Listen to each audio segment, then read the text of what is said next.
Oh god. Hi everyone, I'm Anthony Fantano here, the internet's busiest ukulele nerd, and it's time for a review of Scotty Jayro's new project, Touch Light. YouTuber, husband, guitarist, teacher, and crawfish worshiper, he's here to hit us with a new debut album. Coming from Bombad Cast fame, he's not only done published writing when it comes to the subject of mini Floridians, but has also done quite a bit of dabbling in electronic music, which gets us to this album here. Now, I know I'm here by the glory of Claude, and this is a weird space friend of mine, but I'm not here to just, fond praise. I want to be a bit constructive. This album is relatively short, 12 tracks, 41 minutes, but it's a chunky boy. The opening track, My Garage, is quite frankly brilliant. It's a roller coaster experience to hear this track. It starts off with a sound that's evocative of a RoboFrog, and that becomes replaced by a chopped and screwed answering machine. If that's the best way to describe it, I'll stick with it. But if that wasn't enough, we get noises similar to that of a 90s video game intro.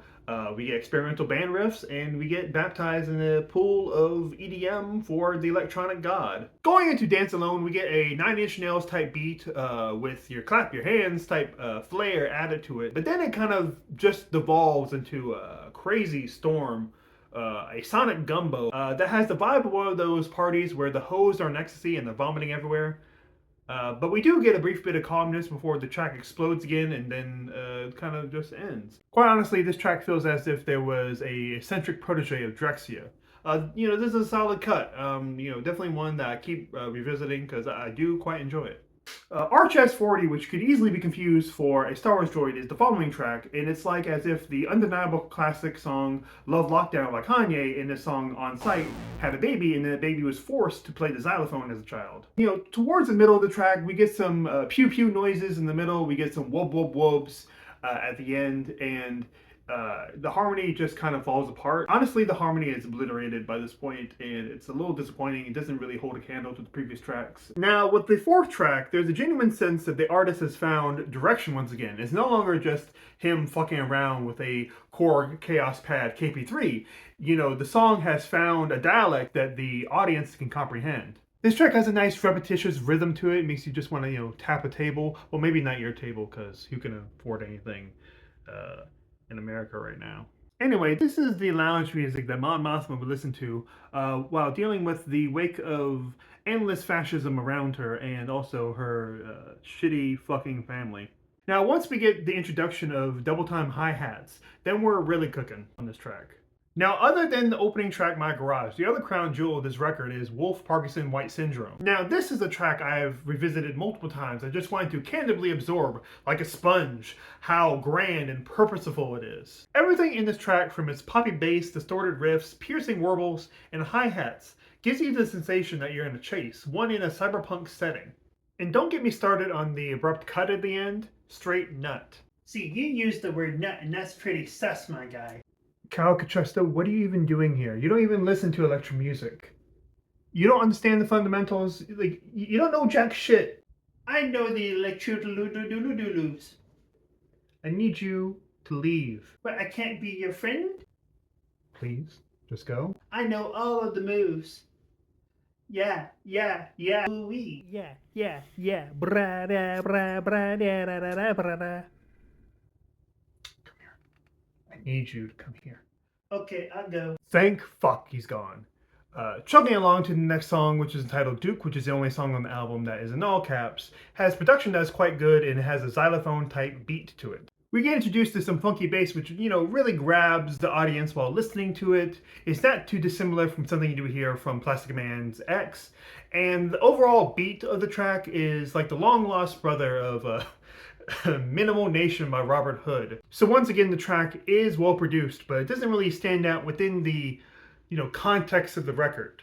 Moving on to Endosymbiosis, which sounds like a title that'll be given to an Instagram reel, featuring AI-generated images of Qui-Gon Jinn and Boss Nass hitting that Wazaza and passing along to the...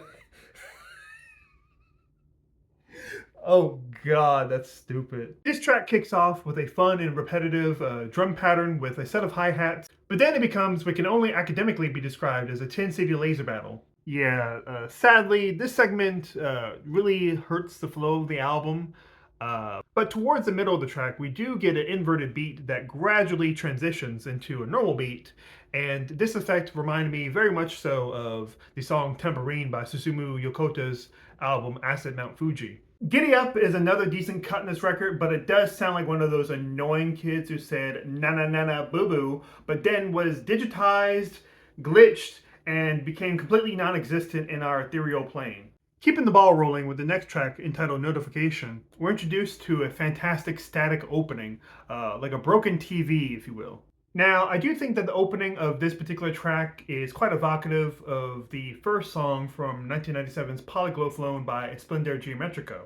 After the opening, we get introduced to a nice pop and lock type groove, but unfortunately that becomes a bit stagnant and then it fades like my hairline. Almost 30 is a song that starts off with a drummy type cadence, which is very akin to Afrobeats, has synths, a few Pro Tools type claps, but that softness from the beginning gets completely overpowered by a bunch of pew pew noises. The end of this track is a mix of an exasperated beat and what sounds to be like if you were able to hack a triangle, like as if this simple instrument was abducted by a sexy NR 1100 slicer droid.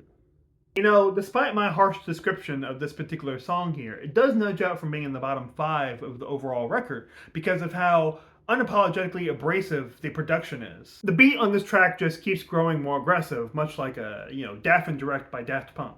The final track on this record is entitled Zuchi Car Wreck, which starts off placidly, but then it sounds like a computer is being stretched by one of those taffy pullers. But then again, it's not too bad. But there's a big letdown towards the end of this track because the notes flow, so much feels out of place. It's not particularly pleasant to the ear at all. It's like listening to a British rap battle. Yeah, I think this is a really unfortunate way for the record to close out, but we do learn from what doesn't work in the immortal quote of Yoda himself, the greatest teacher failure is. So Touch Light is quite the auditory experience. I hope to hear something from this artist that's a little more realized, possibly a bit more grand. So for the Star Wars reference here, we do get that funky music by the White Boy, but one of the major issues with this record here is that it doesn't really flow well as an album because of its track listing. It just needs to be rearranged overall. And I do think we can have two birds, one stone situation if we do some fades in between songs, much like how Got Glint goes into Hey Boy, Hey Girl, from the classic Surrender album by Chemical Brothers. It would just make everything feel like it's tied together better. Now, going into this record, I wasn't expecting a modern Mono Lake record, but considering how much this artist was able to do just on his own, learning on his own, it's very impressive. You know, I would be interested to see if Scotty Jayro could take a crack at a more ethereal type production, something with deeper soundscape, something akin to a Kelly Lee Owens or The Irresistible Force. I think our Cajun King has a lot of potential to find listeners who know nothing about Bombad Cast or about, his good friend Jerry as they talk about forgotten media, but they'll still have a nice, fun time. I'm feeling a decent to strong 6 on this one. Transition. Have you given this album a listen? Did you love it? Did you hate it? What would you rate it? You're the best. You're the best. Hit the like and subscribe. Follow my socials. Honest to Claude. Bombad Cast. Forever.